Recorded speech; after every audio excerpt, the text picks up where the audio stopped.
traduz de forma errada, e é por isso que nós temos a necessidade dessa conferência de paternidade. Então, você trouxe caderno para anotar, anota, é muito importante, até para que quando você saia daqui, alguém pergunte: por que você chama o pastor de vocês de pai? Por que isso? Então vocês vão entender esses 3 dias. Olha, não adianta você participar hoje, perder amanhã e terça-feira. São 3 ministrações explicando esse assunto na Bíblia. Então hoje o pastor Dário está aqui, vai pregar. Amanhã o pastor Sadu, e vai encerrar terça-feira com o nosso pai. Então não perca nenhuma ministração, nenhuma, porque tudo vai ser de conhecimento para você. Então desvendar que a chave vai ser virada hoje em relação a esse assunto, e saiba que você está perdendo bênçãos espirituais por não entender isso. Mas hoje, a partir de hoje, Deus tem um novo tempo para você. Amém, querido? Deixa eu chamar aqui meu brother, meu irmão, uma pessoa que amo e admiro, um homem de Deus, né? Está aqui hoje conosco de novo, essa pessoa linda. Quem conhece esse cabra aqui? Benção, né? É baixinho assim, mas é um homem grande diante do Senhor. Então, vamos apresentar a vida do nosso querido amigo, irmão, pastor Dário. Ele vai estar hoje incumbido de trazer essa palavra. Fique de pé, mais uma vez. Agradecer a todos que estiveram aqui ontem no lançamento do Aliançado. Eu sei que se não puderam vir foi por algum motivo, mas mora no meu coração, são fruto também dessa conquista, tá bom? Vamos orar. Pai, em nome do Senhor Jesus, nós queremos te agradecer por este dia, queremos agradecer por tua graça. Neste momento, eu só quero também te agradecer pelo que o Senhor já colocou no coração do teu filho. Mas eu peço ao teu Espírito Santo que destrave nossa mente nesse lugar, Pai. Qualquer pensamento contrário, qualquer pessoa que entrou aqui, Pai, confusa, ansiosa, preocupada com alguma coisa que esqueceu ou deixou em casa, que nesse momento todo pensamento fique cativo ao teu interesse e à tua vontade. Que nenhuma cadeia espiritual, nada impeça que o conhecimento do Senhor chegue à mente dessas pessoas, Pai. Que seja algo que elas recebam para nunca mais esquecer. Em nome do Senhor Jesus. Amém. E sente aplaudindo ao Senhor. Aliás, fiquem em pé ainda. Vamos cantar. Vamos adorar o Senhor. Quero vontade de cantar uma canção junto com Bia, claro, com a minha filha. Feche seus olhos. Adore o Espírito Santo nessa noite.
ele é cruel,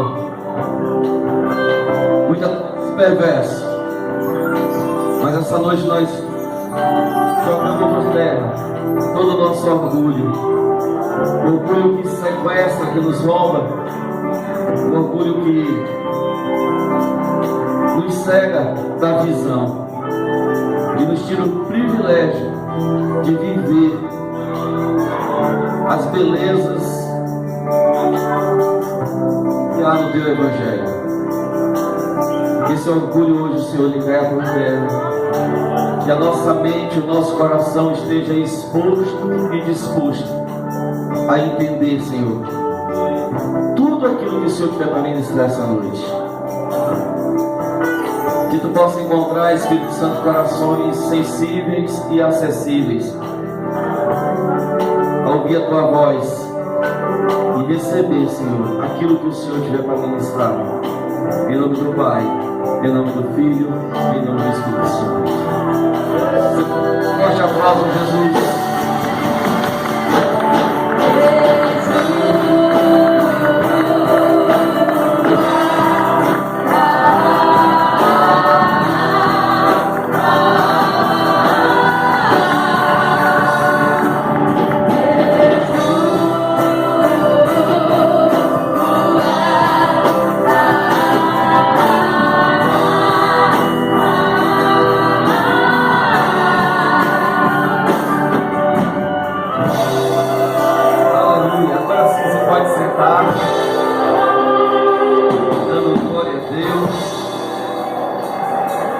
Shalom, povo lindo.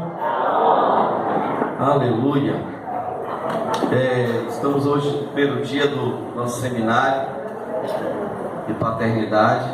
Na verdade, quem faz a abertura do seminário é nosso pai, o apóstolo. E ontem ele me passou a mensagem, né? Filho, vai amanhã, vai lá e faz, porque esse final de semana foi pesado e então inverteu tudo. No último dia eu estou falando o primeiro, né? Amanhã eu não sei quem é que vai falar, se é ele ou se é o apóstolo, o pastor Saturno, né, que vai falar amanhã. Mas vai dar tudo certo, porque as palavras, elas, embora tenham a ver uma com a outra, mas são independentes, são ministrações independentes, né?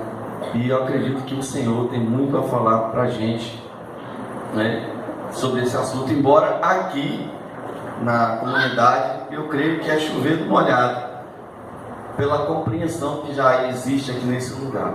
Mas eu costumo dizer que a gente é aquilo que repetitivamente fazemos ou falamos, né? Aquilo que nós repetitivamente fazemos ou falamos, isso nos tornamos. Então, vamos repetir o assunto, vou falar mais uma vez sobre o assunto, e eu tenho certeza que isso vai consolidar aqueles que já têm entendimento e vai trazer o entendimento àqueles que ainda não têm, pelo menos trazer o entendimento, não é verdade? E eu queria que você abrisse sua Bíblia no Evangelho segundo escreve Mateus, capítulo 3, verso 16.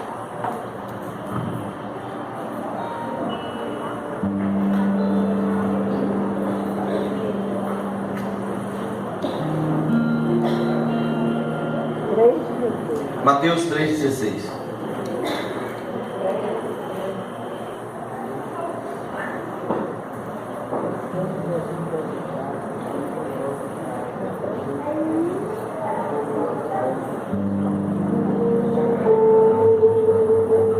Sim.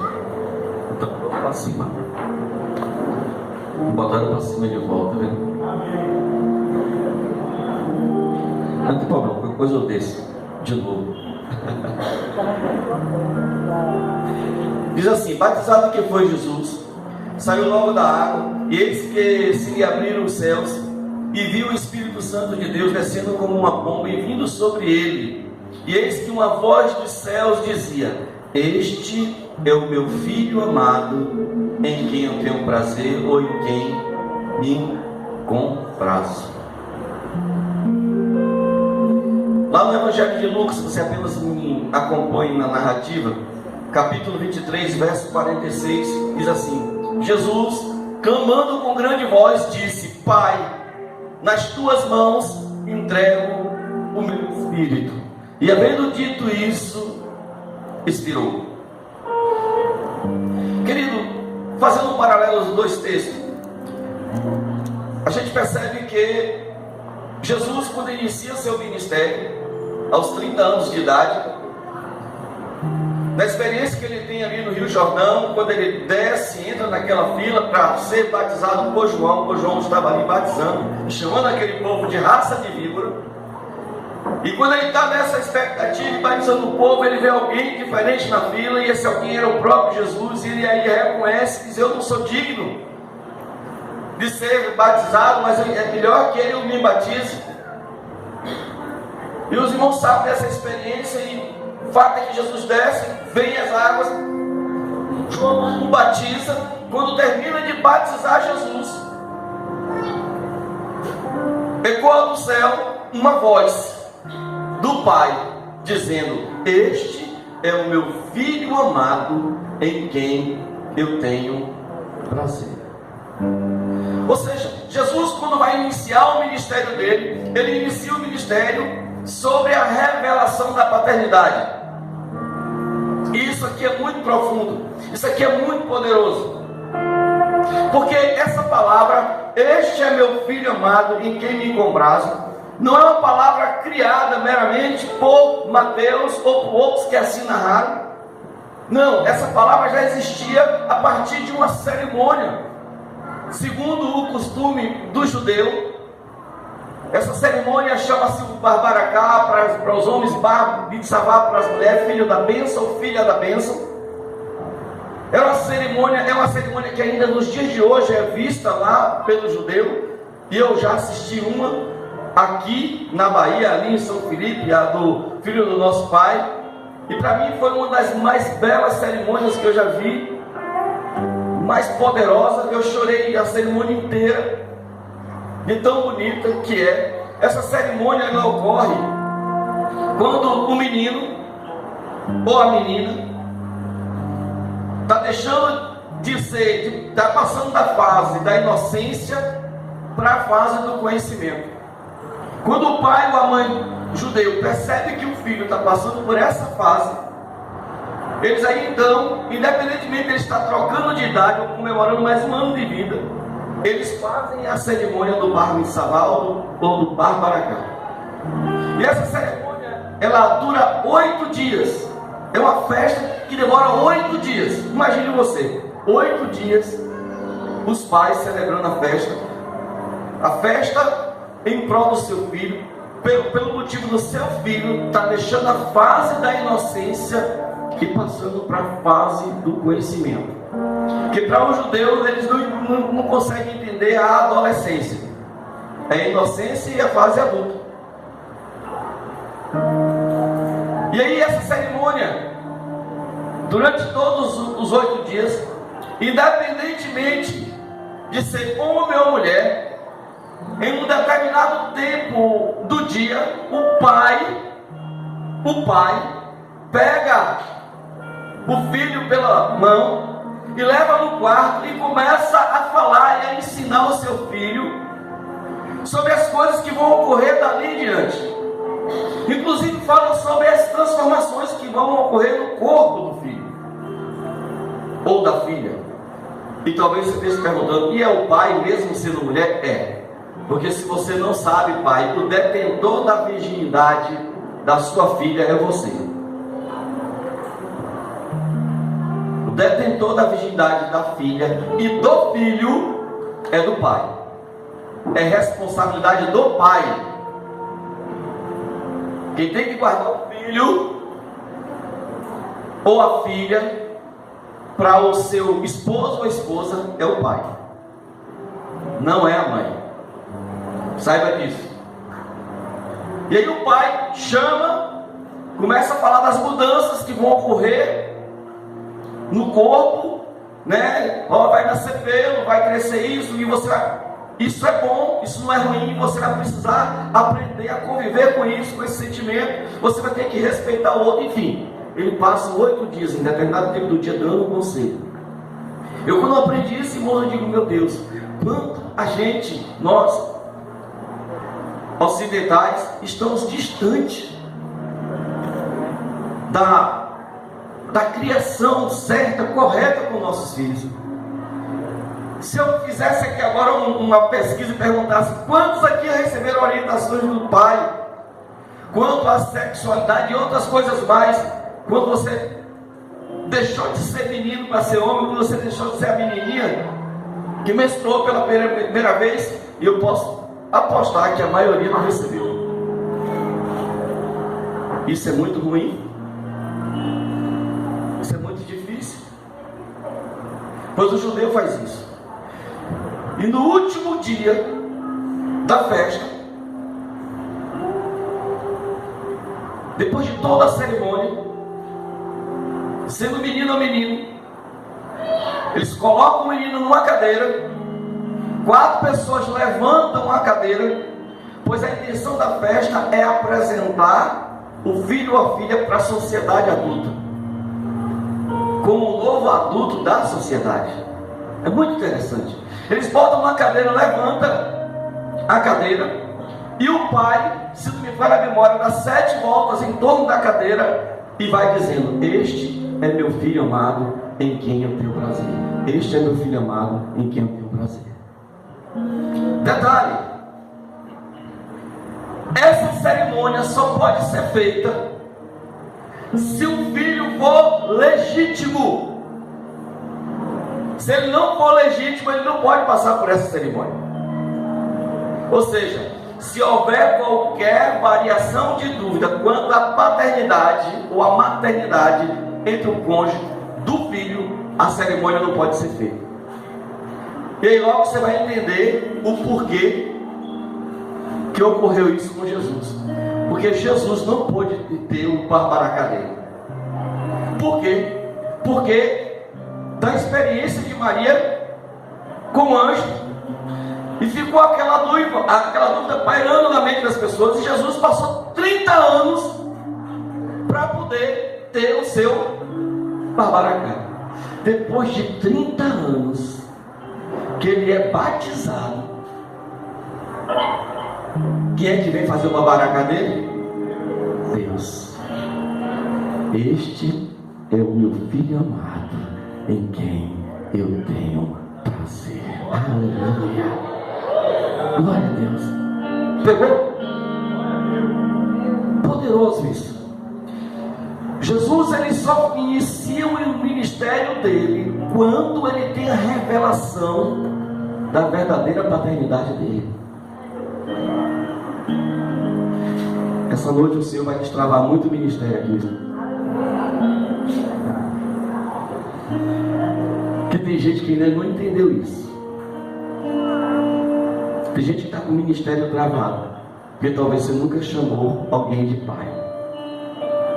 Mas essa noite Deus vai dar a oportunidade de você ter na sua vida aquilo que Deus quer para você com o ministério destravado. Essa noite o Senhor vai fazer isso. E eu creio que Ele vai fazer isso aqui nesse lugar. E esse seminário, nós começamos com essa palavra hoje, que é restaurando a paternidade pelo princípio da honra. Porque Deus não fica devendo nada a ninguém. Deus não fica devendo nada a ninguém, bispo. 30 anos se passou e Deus honrou com o filho dele. Deus honrou com o filho dele. Quando Jesus está no Calvário morrendo, é o versículo de Lucas 23, 46. O texto vai dizer que ele clama com grande voz, ou em alta voz, e diz: Pai, nas tuas mãos eu entrego o meu espírito. Jesus começa o seu ministério sobre a manifestação da paternidade. Jesus encerra o seu ministério sobre a manifestação da paternidade. A paternidade estava presente na vida de Jesus quando ele começa e quando ele termina. Como esse seminário hoje, essa palavra, nós vamos falar de honra. Então é bom, eu até já falei aqui há uns anos atrás, quando eu fiz o seminário para a família, do significado de honra. Honra, à luz da palavra, é estimar, fixar valor, dá peso de importância. Isso é honra. Quando você estima alguém, quando você fixa um valor sobre alguém, quando você dá um peso de importância você está honrando. E essa noite o Senhor vai restaurar a paternidade nesse lugar sobre o princípio da honra.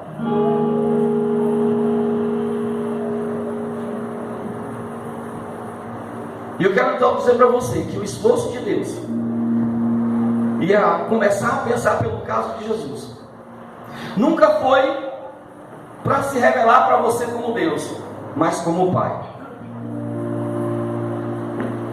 Porque a gente ter Deus como Deus é fácil, e é muito fácil. Difícil é hoje, e para mim sempre foi a gente entender Deus como Pai, e Deus é o nosso Pai. Deus, Ele é Pai. Toca pelo menos 2 pessoas aí para ela acordar e dizer assim: ó, Deus é Pai. Ele cuida de você até quando você acha que Ele não está cuidando, porque o Pai cuida. O Pai tem cuidado. Então o esforço de Deus nunca foi para se revelar como Deus, mas para se revelar como Pai. Quando os discípulos de Jesus pedem para Jesus, lembra do Pai Nosso? Os discípulos falam assim para Jesus: Jesus, ensina-nos a orar. Porque até então, irmãos, a relação que eles tinham com Deus era uma relação distante. Normalmente quando eles oravam, eles falavam de Elohim, de Yahvé, de Adonai, o Todo-Poderoso, o Deus dos céus e da terra, né? O Deus que resolvia os seus problemas emocionais, espirituais e físicos. Mas nunca eles se referiam a Deus como Pai. E aí Jesus dá um tapa na cara, diz assim: vou ensinar vocês a orar. Quando vocês for orar, vocês entram no seu quarto, fecham a porta e oram assim: como? Pai nosso que estás no céu. Talvez os discípulos de Jesus até aquele dia nunca tivessem ouvido vivido a experiência de chamar Deus de Pai. E isso é verdade. Você vai lá de Gênesis até Malaquias, você não vê uma referência de ninguém tratando Deus por Pai. E Jesus agora se manifesta e diz: não, Ele não é só esse Deus Elohim, Ele não é só esse Deus Yahvé chamado, Ele não é só esse Deus todo-poderoso, esse Deus distante, mas Ele também é um Deus que é Pai. É um Deus que cuida, é um Deus que está perto, é um Deus que tem carinho, é um Deus que traz afago, é um Deus que te coloca no colo, é um Deus que é Pai. Irmãos, e coisa boa é quando a gente tem a experiência com Deus de paternidade, quando a gente entende e vê Deus como um Pai. Quando a gente vê Deus como um Pai, a gente deixa de ser interesseiro. A gente não quer ir mais a Deus pelo que Ele tem para nos dar, a gente quer ir a Deus pelo que Ele é para nós. Porque a pergunta que eu sempre faço é: se Deus parar de te dar tudo o que você quer, até os livramentos, você continua amando Deus? Você continua com Deus? Se esgotar tudo, todas as fontes do céu para você, Deus continua sendo seu Pai. Deus continua sendo Deus. Isso nos inquieta quando a relação com o nosso Deus é uma relação de pai e filho. Pode dar no que der, pode acontecer o que acontecer, Deus não muda, nem a gente muda com Ele. Deus continua sendo o mesmo para nós, o nosso Pai, o nosso Paizinho. Como cantamos, Bia cantou tão lindamente, né? Abba Pai, nosso Paizinho. Mas o grande problema, querido, é que nós queremos um Deus que seja Pai, que seja Deus, um Pai que seja Deus, mas não queremos um Deus que seja Pai. Esse é o grande problema, entre muitos, que queremos muito um Pai que seja Deus, mas não queremos um Deus que seja Pai.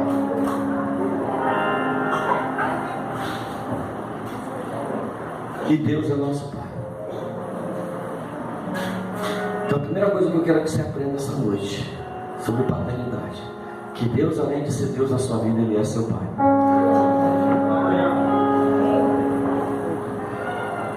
Talvez eu fale para pessoas que não tiveram o privilégio de conhecer seus pais ou seu pai. Eu quero dizer para você que Deus é seu Pai. Ele é seu Pai. Segunda coisa que eu quero falar para você é sobre o pai biológico e o pai espiritual. Eu costumo dizer que pai biológico, ele é um presente de Deus. Amém? O pai biológico é um presente de Deus. E presente não se escolhe, irmãos. Como é que você vai ganhar um presente e você vai dizer assim, não, eu quero, você vai me dar um presente, eu tenho que escolher agora o presente que você vai me dar. Não, presente não se escolhe. Presente é presente. O pai que você tem foi um presente que Deus te deu. Você está junto do seu pai aqui? Não, né? Se você tiver, olha para ele e fala assim, você é um presente que Deus me deu. Tem ninguém junto de um pai aqui, não? Tem, está lá no fundo, né? Você é um presente. Eu falo disso no seminário porque você não pode substituir a figura paterna biológica com a figura paterna espiritual. Usar essa lei de compensação. Você não pode fazer isso. Pai biológico é o presente de Deus e nada deve mudar na relação entre você e seu pai em função da paternidade espiritual. Porque já foi a alguns seminários, bispo, que eu percebi que estava havendo uma substituição. As pessoas tinham facilidade de falar para o seu líder, eu te amo, você é meu pai, mas não tinha a mesma facilidade de chegar em casa e olhar no olho do pai e dizer, eu te amo, você é meu pai. Isso não pode ocorrer. Se isso estiver ocorrendo, querido, tem alguma coisa de errado na tua vida, porque o pai que você tem, eu volto a dizer, é um presente que Deus te deu. O presente não se escolhe. Ele foi o melhor pai que Deus tinha para você. Vou contar uma experiência para vocês.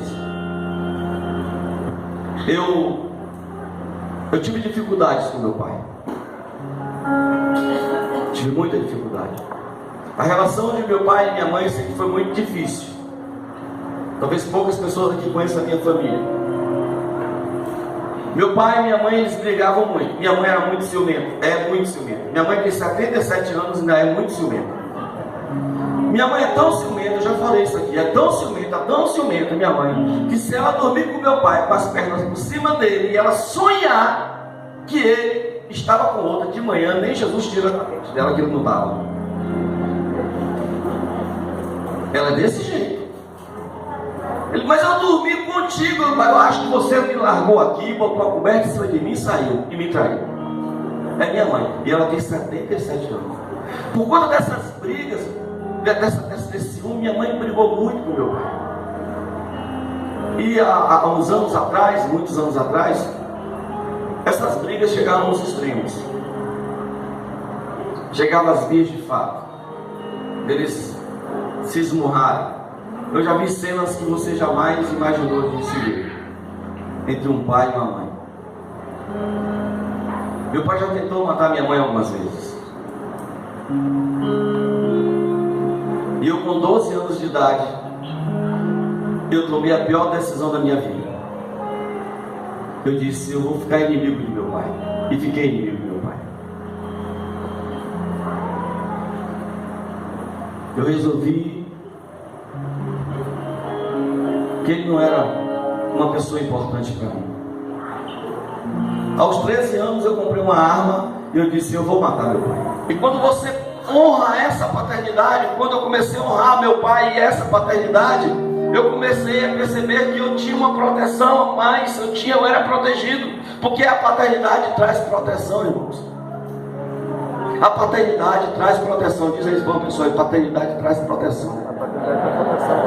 Sabe por quê? Porque todo pai, o que ele mais quer é proteger o filho. E quem é pai aqui sabe disso. Toca a mão aí no filho de um. Olha aí no filho de um para ver uma coisa, ou uma filha de uma. Toca ali na ponta do cabelo de Julinha para tu ver uma coisa, que é um bispo doido.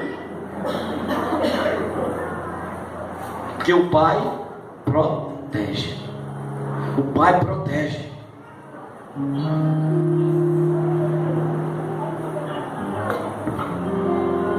Voltando para a paternidade espiritual, eu levei 20 anos congregando num lugar. Congregava na primeira igreja batista em Itaperoá, que na época não era a primeira igreja batista, era a congregação batista. Se você não sabe, Itaperoá foi congregação de Valença por 40 anos. Eu congreguei ali 20 anos. E quando eu congreguei ali, depois de 10 anos de congregando naquele lugar, eu via muita coisa que eu achava esquisito. Eu via muita coisa que eu achava estranho. Eu falo por testemunho, eu não estou criticando, porque aquele lugar foi bênção na minha vida, amém? Mas eu disse assim, meu Deus, há de haver em algum lugar um evangelho que não seja só esse evangelho. Há de haver em algum lugar, de algum jeito, um evangelho que seja mais do que isso. Porque acontecia as coisas ali dentro que me inquietavam. Acontecia coisas ali dentro que me traziam uma inquietação que eu não cabia dentro de mim. Então, como alguém precisava de alguma coisa, e aí agora tinha que fazer uma campanha para poder abençoar aquela pessoa. E eu dizia, mas gente, a igreja tem dinheiro no caixa, por que não pega o dinheiro do caixa da igreja e vai abençoar a vida dessa pessoa? Mas não pode mexer no caixa da igreja, porque o dinheiro da igreja tem que fazer uma campanha, mas é saúde, precisa urgente resolver isso, não pode. Tem que fazer uma sessão extraordinária, tem que colocar o assunto na sessão, tem que pedir votação, e se a maioria votar, o dinheiro vai. Eu digo, mas a minha irmã vai morrer, o irmão vai morrer. E essas coisas nunca entrou na minha cabeça. Essas coisas nunca entrou na minha cabeça. Um evangelho frio, um evangelho de coisas. E é tal como está o evangelho hoje. Em muitos lugares, o evangelho que a gente tem visto coisificando as pessoas e personificando as coisas. É muito mais importante para muitas estruturas religiosas botar o ar-condicionado, colocar a cadeira confortável para seus membros, do que ajudar alguém que está ali dentro, debaixo daquela estrutura, morrendo de fome, passando necessidade, precisando de uma consulta e não pode pagar, de um exame e não pode pagar. Isso não é evangelho, irmão. Isso não é evangelho. Pode ser tudo, menos evangelho. E aquilo me incomodava, aquilo me inquietava. Quando um dia tinha um evento que a gente participava, eu sempre fui muito participativo da igreja. Eu nunca fui um crente de chegar e sentar e ficar ali. Eu sempre fui muito participativo. E aí começaram a envolver os jovens de Itaperoá com a Conjuban, Congresso da Juventude Batista Nazarena. Acho que é isso aí. Aqui no Guaibinho, Hotel de Joca. Aí vai a gente para lá. Quando eu chego lá, encontro com quem? Para pregar. Quem foi que chamaram para pregar? Apóstolo Marcondes. Na época, pastor Marcondes. Pastor Marcondes. E eu me lembro como hoje, bispo. Aquele baixinho, que nem eu, que ele é menor do que eu. Mas tu não conta isso a ele amanhã não, pelo amor de Deus. Mas ele é menor do que eu. E aquele baixinho estava lá na frente, mais ou menos 300 jovens ali no Hotel de Joca. E aquele baixinho pulava de um lado para o outro, bicho, não sei o que, lá vai. Aí teve um jovem assim no meio da turma que gritou assim: é pastor retado. Pra quê? Esse jovem gritou. Ele, muito educado, de uma forma muito tranquila, falou assim: meu filho, eu não sou retado, não. Sou não. Retado, você não me conhece. Você não sabe quem eu sou na minha cidade. Você não sabe se eu compro e pago. Você não sabe como eu trato meus filhos. Você não sabe como eu trato minha mulher. Agora sabe quem é retado? Aí apontou para o pastor do menino. Cadê esse pastor? Pois é, aquele ali é o retado. Aquele ali que é o pastor retado. Aquele ali, ó, que se você ligar para madrugada ele vai lá te atender. Aquele ali, ó, que está ali de madrugada orando por você. Aquele ali que todo domingo, toda quarta, todo dia que vai à igreja tem uma palavra nova para você. Querido, eu com 5 palavras do Brasil inteiro. Com 5 palavrinhas eu rodo o Brasil inteiro e tiro um coelho da cartola. Pessoa retada é seu pastor. Quando ele terminou de falar isso, eu disse: ei, cara retado, eu quero conhecer esse cara. Quero conhecer esse cara. Aí terminou, eu fui encostando nele. Aí como é que vai e tal. A gente fez uma amizade ali. Aí chamaram ele para pregar em Itaperoá. Eu disse: hospeda na minha casa. Aí foi para minha casa. Aí começou, né? Aí eu me lembro como hoje, que a primeira coisa que eu dei a ele foi uma cadeira de roda. Nós tínhamos uma farmácia aqui em Valência. Ele disse que estava fazendo um trabalho lá em São Felipe e que precisava de uma cadeira de roda. Eu disse: eu vou lhe abençoar. Aí eu fui lá na farmácia, peguei a cadeira de roda e dei ele de presente. Um ano depois trouxeram Marcondes de novo. E ali já começou a surgir um amor. Irmãos, foi a melhor coisa que aconteceu na minha vida. Foi a melhor coisa que aconteceu na minha vida. Lá em Itaperoá, passar por um processo violento. A esse ponto nós já tínhamos um pastor, houve um problema com esse pastor. Eu era o vice-moderador, com licença da palavra. Eu era o vice-moderador da igreja. E quando esse pastor foi embora, a presidência da igreja ficou comigo. E aí nessa época eu liguei para Marcondes e falei assim: me ajuda por favor. Ele disse: vem aqui. A gente começou a conversar. Ele começou a me orientar como conduzir a igreja. E aí eu comecei a admirar aquele homem pelo caráter que ele tinha.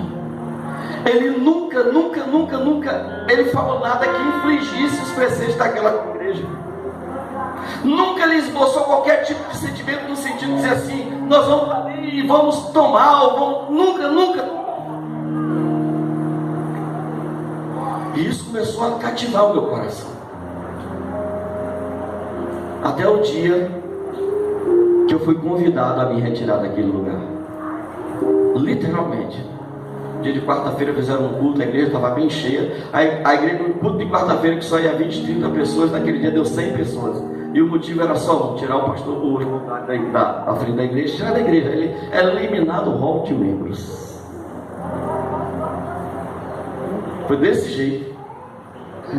Só que antes deles me eliminar, eu agradeci por tudo Deus tinha feito na minha lugar e disse: a partir de hoje eu quero dizer para os irmãos que eu não quero mais fazer parte do hall de membros dessa igreja, mas eu continuo e para sempre e eternamente servo do Senhor Jesus. Liguei para ele não, na época tinha SMS. Eu me lembro que passei um SMS para ele e botei assim: está consumado. Aí ele falou assim: vem para São Felipe. E eu fui para São Felipe. Quarta-feira, quinta-feira eu estava em São Felipe. Ele falou assim: vamos para a igreja de Itaperoá. Ele primeiro falou assim: você quer andar comigo? Eu disse: eu quero. Vamos abrir a igreja de Itaperoá. Eu digo: vamos. Ele fez: mas vamos abrir sábado. Quinta-feira para abrir a igreja no sábado. Gente, doido é ali. Quinta-feira para abrir a igreja no sábado. Ele disse: rapaz, você está doido? Não tem como não. Ele disse: tem. Eu sei que Deus arrumou tudo. E quando foi no sábado, a gente estava abrindo o ministério apostólico que havia chamado em Itaperoá, para a honra e glória do Senhor. A primeira igreja do ministério apostólico do MAPS foi ali em Itaperoá.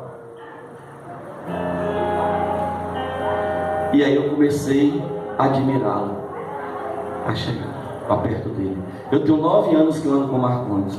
Eu levei 3 anos para entender esse mistério da paternidade. Eu via Satu olhar para ele e falar: meu pai, meu pai, meu pai. Eu digo: rapaz, esse cara é doido. Que pai que nada. Que pai que nada. 3 anos. Depois de 3 anos, o Senhor me pegou de uma forma tão poderosa. Eu me lembro que eu estava num encontro com Deus. Ele tinha, alguns dias antes desse encontro, contado uma experiência que ele teve com o apóstolo Joselito, o pai dele. E nessa experiência ele estava dando testemunho, dizendo que ele tinha feito uma aliança com o Senhor, não com Joselito, que ia servir Joselito até morrer. E aquilo foi muito forte para mim. E lá estávamos nós naquele encontro com Deus. Quem já fez o encontro com Deus aqui? Estávamos nós lá naquela loucura do encontro com Deus, aquele batismo com o Espírito Santo, um mover sobrenatural. Ele e a apóstola não aguentava mais, sentaram e ele chorava. E ele chorava muito.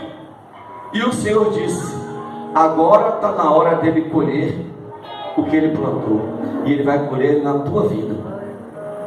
Eu disse: como assim, Senhor? Ele disse: você lembra do testemunho que ele deu? Eu disse: lembro. Pois é, ele vai colher na tua vida.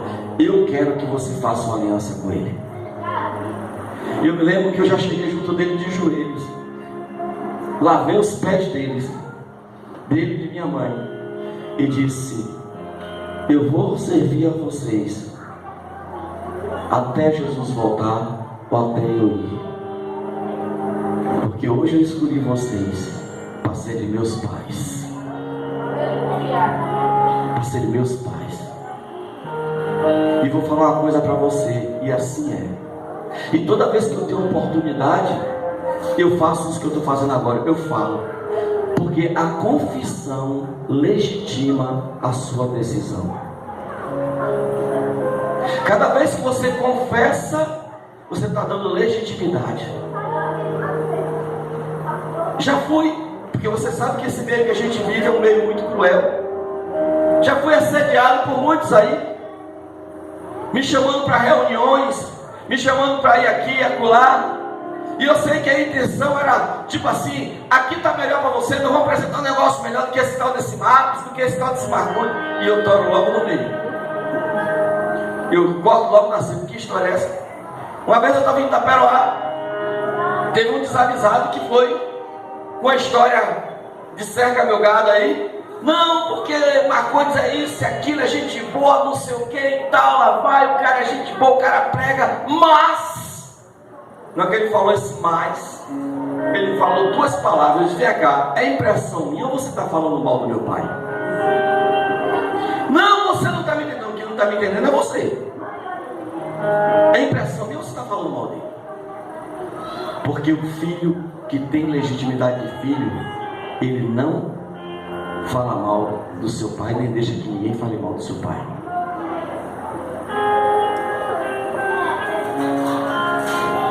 Ele não fala e nem deixa que ninguém fale mal do seu pai.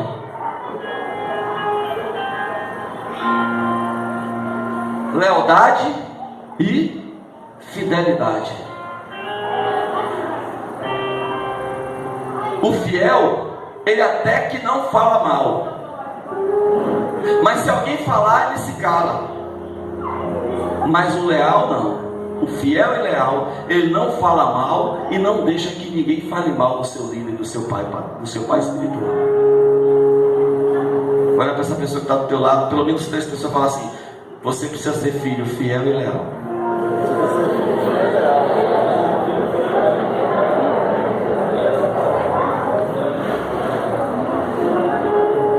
E depois que eu entendi isso, irmãos, minha vida destravou. Irmãos, eu nunca imaginei ser um pastor, eu nunca imaginei, não que isso me engrandeça, não que isso me bote uma posição, não é nada disso. Mas eu nunca imaginei os lugares que eu já fui, e todos os lugares que eu já fui, inclusive esse que aqui estou, e muitos outros. Ainda agora dia 15 estarei lá em Sapé Azul, representando ele, o apóstolo, meu pai, na cruzada evangelística. Minha vida espiritual, minha vida ministerial, ela desatou depois que eu assumi a minha paternidade, depois que eu entendi a minha paternidade. E só foi assim.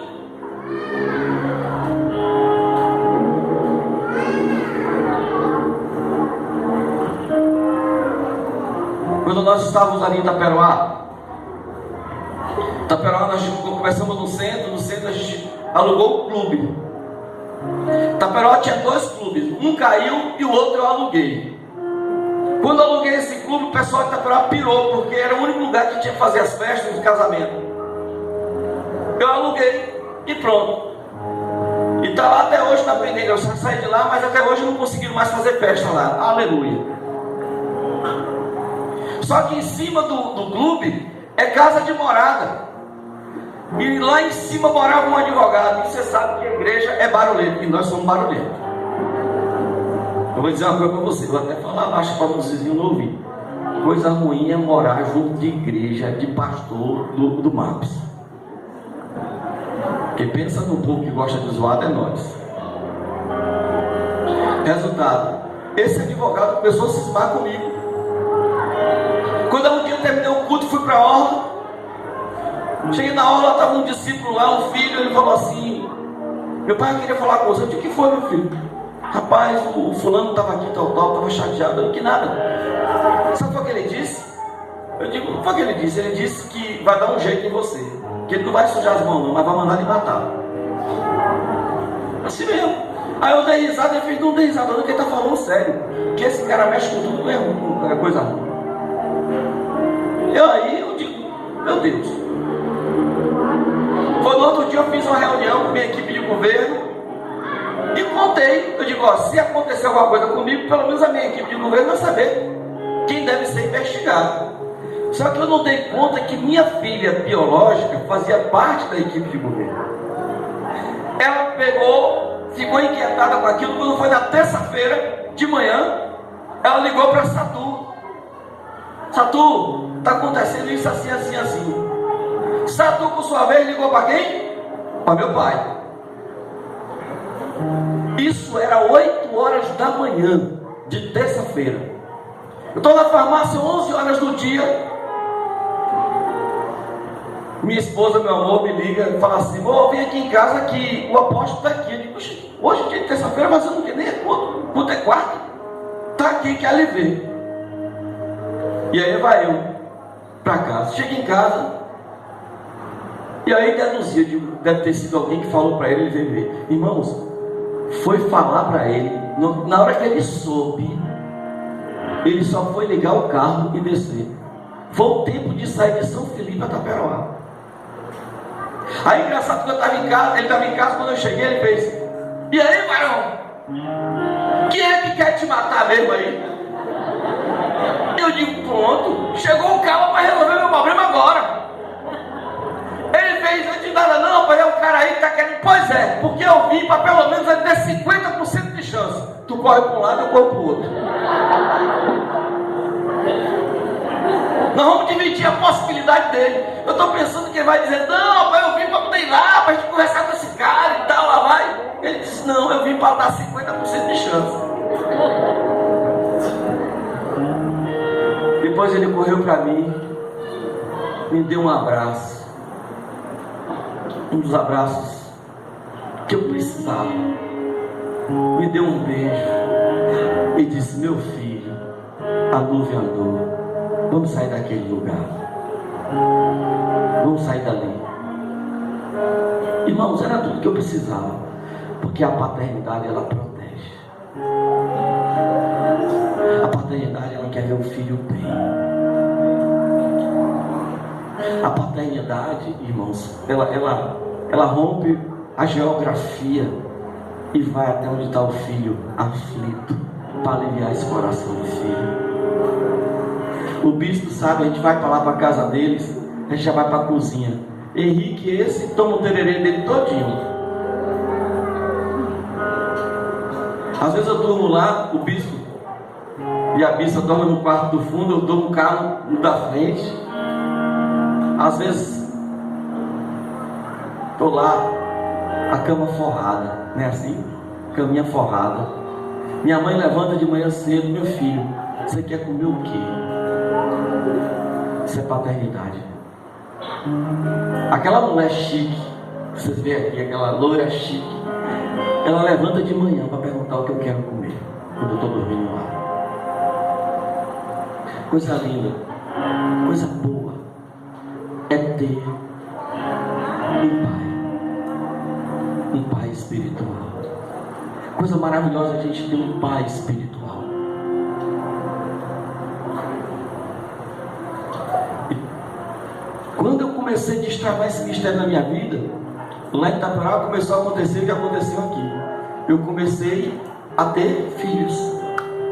Os filhos começaram a me chamar de pai, de pai, de pai. Eu digo, meu Deus, que negócio é esse? E hoje eu tenho uma arrancada de filhos lá em Itaperá, inclusive mais velhos do que ele. E isso, irmão, só quem faz é o Evangelho. E a religião tentou roubar isso de nós. O sistema religioso tentou sequestrar isso de nós. Deixa eu falar aqui uma coisa para vocês. Vou falar aqui fora do microfone para não criar problema, porque hoje qualquer coisa que a gente fale possa ser que dê problema. Os terreiros de Candomblé, a autoridade máxima, você sabe quem é? Quem é? Quem? O pai e o santo. Você vê, né? O inferno não abriu mão da paternidade. O inferno não abriu mão da paternidade. Os tribais, os índios. Você sabe quem é a autoridade máxima numa tribo indígena? Não é o cacique, não. Sabe quem é? Sabe o que significa essa palavra? Pai. Pai. Do latim, padre. Papa também, pai. Papa. Você sabe o que significa essa palavra? Pai. Pai. Papa também. Você chama a quem você não deve chamar de pai, mas você nunca chamou seu pastor de pai.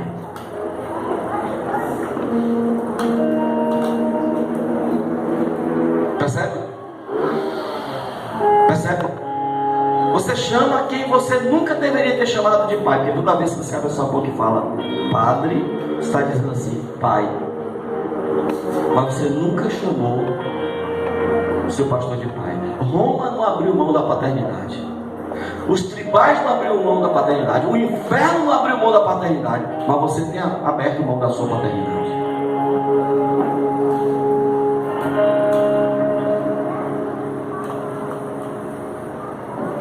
Você tem aberto mão da sua paternidade. E isso é muito, muito poderoso. Porque na hora que você reconhecer sua liderança como pai, a sua vida vai destravar. O seu ministério vai destravar.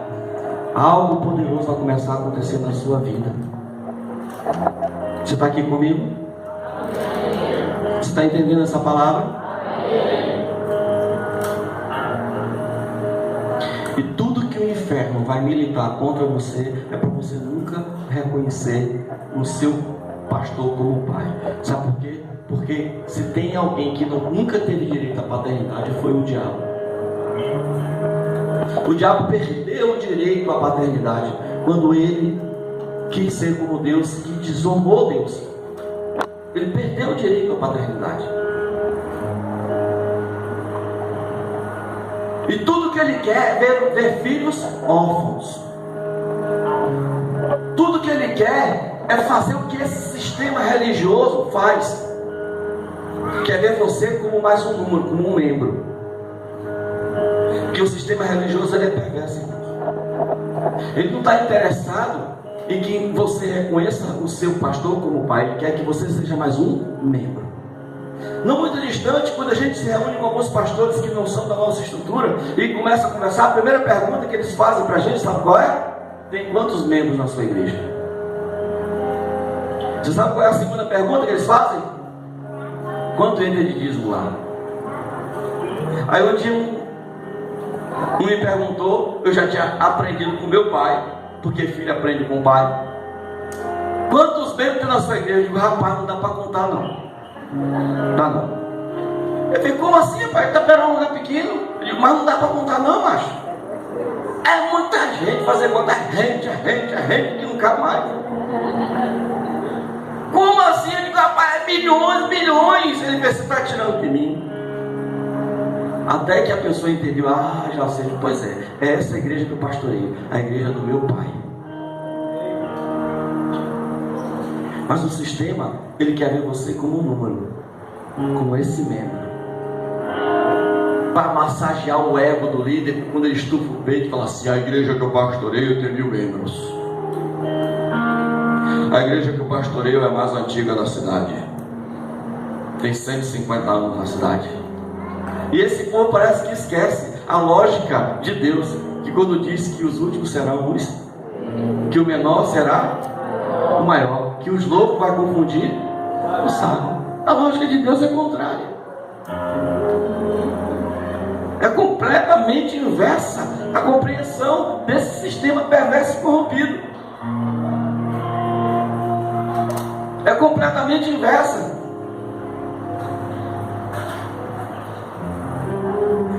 A melhor coisa que aconteceu na minha vida, irmãos, foi conhecer o meu pai espiritual. Meu pai espiritual, eu escolhi ele. O Senhor apenas me apresentou e disse, se tu quiser pode ser. Eu digo, pode, eu quero. Porque pai biológico é esse entendimento que eu tenho, é um presente, mas meu pai espiritual, eu tenho um privilégio de escolher. Se você está aqui essa noite, ainda que você não escolha aquele homem que está ali, se você não escolheu, se você não tem admiração, coisa assim, mas eu vou dizer uma coisa para você, não leve essa vida de fé sem ter um pai espiritual. Ainda que não seja isso, mas não leve uma vida de fé sem um pai espiritual. Leva uma vida órfã. Porque tudo que o inferno quer é filhos órfãos. E todo filho órfão, ele vive desorientado. Quando Caim mata Abel, o Senhor diz a ele o quê? Que ele agora vagar pelo mundo. No hebraico, a palavra que aparece ali se assemelha muito ao vagamundo, que hoje a gente aprimorou e diz que é vagabundo. Ou seja, todo aquele que perde o direito à paternidade vai viver vagando pelo. É por isso que a gente vê um monte de crente à toa por aí, nômade da fé, pulando de igreja em igreja, vagando porque nunca reconheceu o seu líder como pai. Aí no primeiro arranca-rabo, a primeira palavra que o líder fala que discorda, aí o que é que faz? Vou sair da igreja, como se estivesse prejudicando o líder. Eu acho que essas pessoas não têm juízo, e acho que a melhor forma que tem de punir o líder é sair da igreja. E o pior não é nada, que tem muitos pastores que vivem refém dessas pessoas, bicho. Desses bicudos, desses bicudinhos. Porque agora os líderes não podem dizer mais nada às suas ovelhas. Por que não? Porque eu vou sair, eu vou levar a minha família. Não pode mais se confrontar. Ainda no domingo eu pregava lá na igreja e falava sobre isso. Eu dizia assim, olha, você precisa entender que pastor é gente, pastor não é Deus. Pastor chora, pastor tem fome, pastor tem necessidades, pastor precisa tirar férias, pastor precisa tirar um dia da semana para poder sair com sua família, pastor tem os seus sentimentos, pastor sente raiva, pastor arrota e dá pum. E esse daqui então não se fala disso não. Olha, está vendo? Teve gente que disse, é verdade, Jesus. Porque existe uma geração querendo fazer esse tipo de perversidade com os pastores. exigindo da mulher do pastor, e pior, querendo que os filhos dos pastores sejam igual ao pastor. Que mentalidade do inferno é essa, meu irmão? E quando acontece alguma coisa de errado com o filho do pastor, com a filha do pastor, quem quer que seja, quer punir o pastor. E qual é a forma que tem de punir o pastor? Não, porque a filha do pastor errou, ou porque não sei quem errou, aquela igreja não presta, vai embora. Não tem a hombridade, a coragem de botar uma cadeira, ficar de frente, porque filho com pai não tem reserva nem segredo. Sentar um de frente para o outro, meu pai, pelo amor de Deus, me explique o que está acontecendo, que eu não estou conseguindo te entender. E eu estou pedindo isso humildemente para que haja paz entre nós. Mas em vez disso, fala para todo mundo, não fala para ele. Toma a decisão, bate o pé e vai embora. E não conversa com seu pai, com sua vida. Isso é a ideia de um sistema, daqueles que são reféns e que tem sua alma sequestrada por um sistema religioso. Isso não é ideia de filho. Porque o filho que ama o pai, por mais que o pai o confronte, ele sabe que o melhor lugar dele é na casa do pai. Por mais que o pai sacuda, ele sabe que o melhor lugar para ele é na casa do pai. Por mais que o pai erre, ele sabe que o pai é passivo de erro. Quando esse assunto é um assunto tão forte, tão poderoso e tão necessário para essa geração que a gente está vendo de crentes órfãos, porque não quer ter a humildade de reconhecer a sua paternidade, de honrar, dar peso de importância, estimar, fixar valor à sua paternidade. E quando isso não ocorre, sabe o que é que acontece? Você fica com seu ministério travado.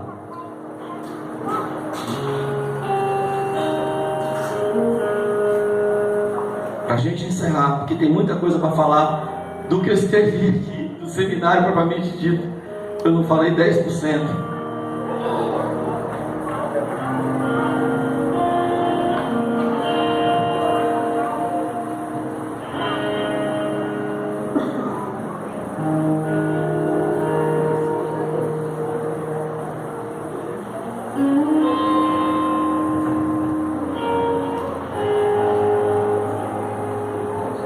Deixa eu achar aqui um texto.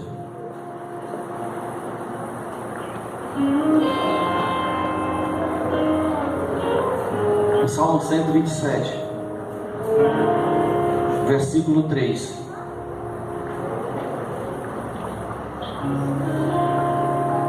E para a gente entender ele melhor, a gente vai ter que ler o 4, que eu vou encerrar. Diz assim: eis que os filhos são herança da parte do Senhor, e o fruto do vosso ventre o seu galardão.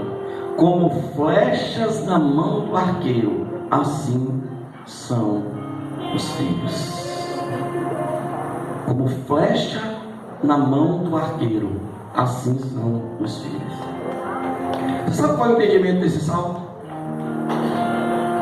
Que eu estou falando desde o início, que Deus vai destravar essa noite de ministérios. Não vou falar porque tem pouca gente que tem pouco ministério, né? Deus vai destravar o ministério que Ele tem na sua vida essa noite.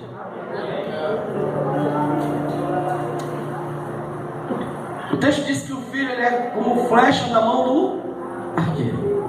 Olha que coisa linda. O arqueiro ele é estático. Ele não sai do lugar. Ele pega seu arco, pega a flecha, coloca na aljava, puxa. Quem dá a direção? O arqueiro. Quem enxerga o alvo? O arqueiro. Quem solta a flecha? O arqueiro. Agora olha que coisa linda.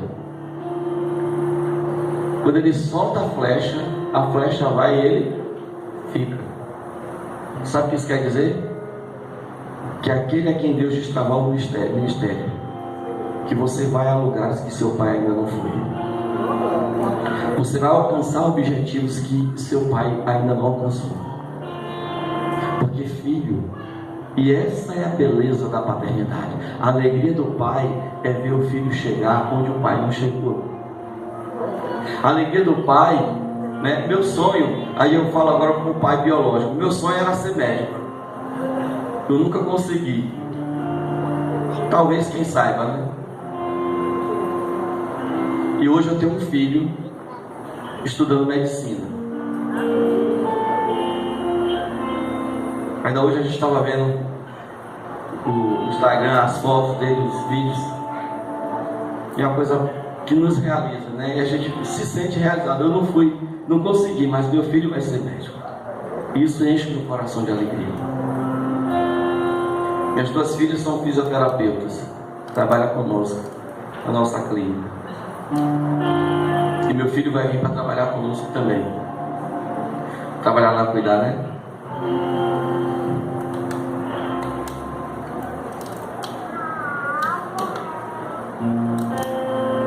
Você vai a lugares que seu pai não foi ainda. Você vai falar para pessoas que você jamais imaginou de falar.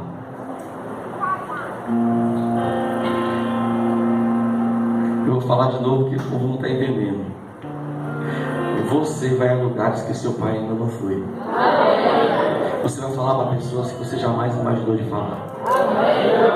Irmãos, eu sou prova viva disso.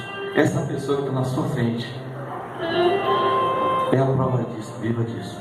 Eu tenho ido a lugares, às vezes as pessoas, pastores me ligam, o bispo sabe disso, e acontece com ele igual acontece comigo. Eu estou lá, me liga pessoas: você é filho de Marcondes? Eu digo: sou. Não, porque ele me deu seu telefone e tal, assim. E ele falou que ele não fala mais sobre isso, e aí eu queria que você viesse aqui assim. Ele me dá um minutinho, eu ligo para meu pai. Meu pai, você deu o telefone, foi para mim, é para ir? É. Ontem mesmo, ele mandou uma mensagem para mim: meu filho, amanhã vai lá fazer a abertura do seminário no Bispão. Falou assim. Eu disse: amém, fique tranquilo, estarei lá. Porque, irmãos, quando a gente anda nesse nível de aliança de paternidade com o nosso pai, quando a gente não entende, a gente crê. E eu ando assim com ele. Quando eu não entendo, porque tem hora que você tem, rapaz, se andar no ritmo de Marcondes, você vai ficar doido. Tem hora que eu não entendo nada. Eu falo assim: rapaz, que é isso, Deus? Eu não estou entendendo nada. Mas eu creio. Porque o baixinho é doido. O baixinho, ele vem para aqui, ó. A gente vem para aqui, faz um culto, termina uma hora dessa, aí termina o culto e fala assim: vamos para Barreiras.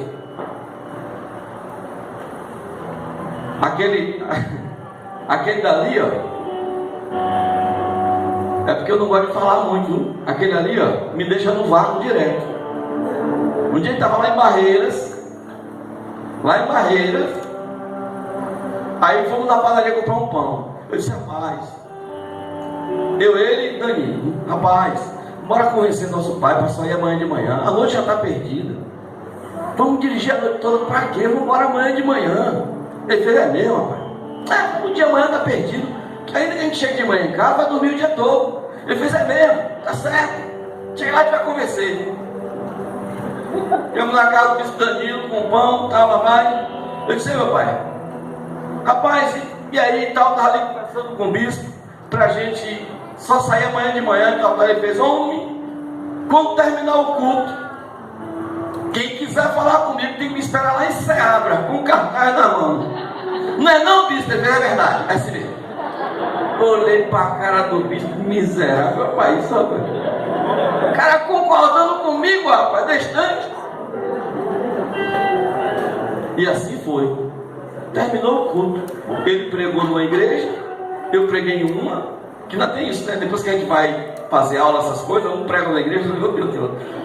Terminou, entrou no carro e só desliga aqui. Quando eu não entendo, eu creio. Quando eu não entendo, eu creio. Sabe por quê? Porque quem sabe o que é melhor para o filho é o pai. Porque o pai já passou por caminhos que você não passou ainda. Amém? Eu quero que você fique em pé. Cadê o louvor?